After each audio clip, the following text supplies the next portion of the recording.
आ रही हूँ कि लड़के और लड़कियों में इतना अंतर क्यों करते हैं। जैसे सिखाया जाता है अगर कोई लड़की छोटे से गलती करती है तो उसे बोलते नहीं तुम तो लड़की हो, तुम तो ऐसा नहीं कर सकती हो, जबकि लड़कों को कभी कोई कुछ भी नहीं बोलता। ऐसा क्यों है? क्या मतलब किसी या ये हमारी धार्मिक मान्यता पुराने से चली आ रही है कि लड़कियों को कमजोरी समझा जाएगा? नहीं, हमारे यहाँ पुरानी मान्यता नहीं है ऐसी। हमारे यहाँ लड़कियों को कभी कमज़ोर नहीं समझा गया। यदि कमज़ोर समझा गया होता तो झांसी की रानी को तलवार चलाना क्यों सिखाया? यदि कमज़ोर समझा गया होता तो रानी दुर्गावती को तलवार चलाना क्यों सिखाया? हमारे यहाँ नारी को कभी कमज़ोर नहीं समझा गया, नारी को सबसे आगे रखा गया। कुछ लोगों के कारण बेटा, कुछ मूर्खों के कारण ये भेद पैदा होता है समाज में। सब नहीं करते, हर बाप अपनी बेटी के साथ भेद नहीं करता, कुछ बाप करते हैं।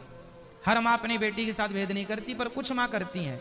तो कुछ मुट्ठी भर लोग हैं, इसलिए सबके लिए ये नहीं कहा जा सकता। हमारे यहाँ कोई भेद नहीं है लड़का लड़की में, है ना। हमारे यहाँ लड़का लड़की का प्यार, माँ बाप दोनों से प्यार करते हैं, दोनों ही मेरे बच्चे हैं। पर गुरुजी गांव में तो अक्सर ऐसा ही होता है। मैं तो गांव से ही में हूँ। थोड़ा से माँ बाप की चिंता को भी समझिए। लड़का यदि 10 बजे रात को घर आता है ना तो माँ बाप ज़्यादा टेंशन नहीं लेते। लड़की 10 बजे रात को आए तो बड़ी सोचनीय बात है।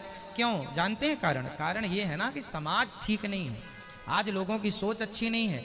कब आपका कोई हरण कर ले, कब आपके साथ कोई गंदी निगाहें आपके ऊपर डाले। इसलिए माँ बाप थोड़ा सा चिंतित रहते हैं कि मेरी बेटी समाज में सुरक्षित रहे, कल को कोई उंगली ना उठाए।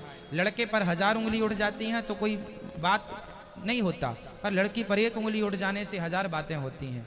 इसलिए लड़कियों पर कोई उंगली ना उठे, खासकर चरित्र को लेकर। इसलिए माँ बाप थोड़े से चिंतित होते हैं, इसलिए बेटी को घर पर रखते हैं। और मैंने कई बार आपसे कहा है कि लड़का होता है सरिया, दुकान पे बाहर पड़ा होता है।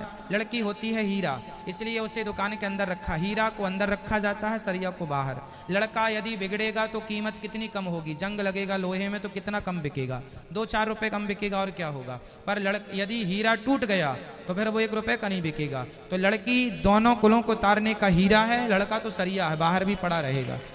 पर लड़की बाहर नहीं अच्छी लगेगी, लड़की तो घर के अंदर अच्छी है। गुरुजी वो तो ठीक है, पर ऐसे कैसे किसी को भी हीरा मान लिया जाए बिना तरासे हुए? क्यों नहीं लड़कियों को सिखाया जाता है कि अपना आत्मनिर्भर बनो, खुद की सुरक्षा स्वयं करो? हमने तो 1000 बार कथा में कहा है झांसी की रानी को। आप तो कहते हैं पर लोग करते तो नहीं है। अब नहीं करते वो अलग विषय, पर मेरी अपनी देखो शास्त्रों की सोच तो मैं बताता हूँ। हमारे भारत में लड़कियों को खूब तलवार चलाना सिखाया गया है। एक नहीं अनेक लड़कियों के नाम, चाहे आप दुर्गावती का, झांसी की रानी का, इंदौर की रानी आप जानते हैं कौन है? माता अहिल्या। धन्य है वो महारानी, धन्य है वो नारी, धन्य है वो लड़की। क्या बात है, कितने हम बातें कहें, कितनी बातें कहें, जितना कह दें सब कम होगा। नारियों के लिए महाराष्ट्र में कितनी नारियां हैं जो देश के लिए अपना बलिदान, सर्वोच्च बलिदान देकर के गई, है ना। तो आप भी झांसी की रानी बनो, हम मना नहीं कर रहे हैं। माँ बाप को भी अपने यही सोच दो कि हमें भी पढ़ाओ लिखाओ, कराटे सीखो, तलवार सीखो, आत्मरक्षा करो, स्वावलंबी बनो, आत्मनिर्भर बनो, बढ़ो। कौन रोकने वाला है? माँ बाप को जरा समझा दो। माँ बाप को डर ये है, आजकल माँ बाप भेजते हैं लड़कियों को पढ़। बेटा गलतियां लड़कियों की भी तो है। हाँ गुरुजी, ये फिर तो है ही सब। आज माँ बाप लड़कियों को भेजते हैं कॉलेज में, सारी जीवन की कमाई बेटियों की लगाते हैं, कॉलेज में भेजते हैं, PhD कराते हैं, यूनिवर्सिटियों में भेजते हैं। और वो लड़कियां वहाँ क्या कर रही हैं? वहाँ प्यार कर रही हैं किसी लड़के से, वहाँ वो घूम रही हैं किसी के साथ। तो माँ बाप के साथ भी तो बेटियां धोखा कर रही हैं, माँ बाप के संग भी तो बेटे धोखा कर रहे हैं। इसलिए दोनों पहलू को देखना चाहिए कि कहाँ बेटियां गलत हैं, कहाँ माँ बाप गलत हैं। दोनों, यदि माँ बाप गलत हैं माना की, तो बेटियां भी गलत हैं।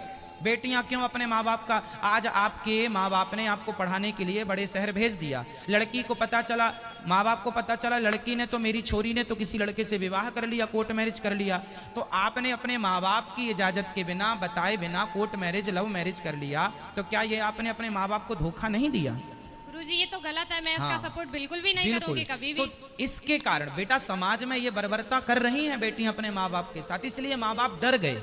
अरे कहीं मेरी बेटी ना भाग जाए, मेरी बेटी ना कर ले शादी, तो डर गए। तो उस बाप और माँ डरे हैं, इसलिए बेटी को खींच के रखते, चल घर पर बैठ, ज्यादा नहीं पढ़ना, हाँ, बड़े कॉलेज के चक्कर में गई थी फलाने की बेटी, देख वो क्या गुलछर्रे उड़ा रही है, ऐसा माँ बाप कहते हैं। तो देखने में आता है ना, तब ना कहते हैं। आज समाज में इतना गंदा खेल चल रहा है, ये लड़कियां पढ़ने बड़े बड़े हॉस्टल जाती हैं, वो अपना सामान्य मोबाइल चाहिए तो किसी लड़के से दोस्ती कर लेंगे, तुम मोबाइल दिला दो, वो कपड़े चाहिए तो लड़के से दोस्ती कर लेंगे, ये कपड़े दिला दो, उन्हें जो भी ज़रूरतें हैं वो लड़कों से दोस्ती कर लेती हैं और अपना अस्तित्व बिगाड़ लेती हैं, चरित्र बिगाड़ लेती हैं मोबाइल के चक्कर में, पैसों के चक्कर में। समाज में ये हो रहा है बेटा, इसलिए आपके माँ बाप, और आपके नहीं, आप जैसे तमाम बेटियों के हजारों माँ बाप आज के समाज को, आज के व्यवहार को, बेटियों के और बेटों के व्यवहार को देख के हर माँ बाप चिंतित है कि कहीं मेरी बेटी और मेरा बेटा इस गलत रास्ते पर ना चला जाए।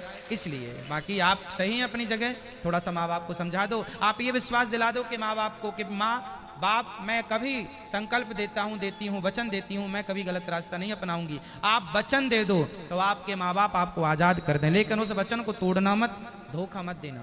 पर गुरुजी मेरे माता पिता नहीं करते ऐसा, मैं तो समाज के बारे में कह रही थी। मैं तो आपके माँ बाप के माध्यम से, आपके माध्यम से मैंने भी तो समाज को संदेश दिया है।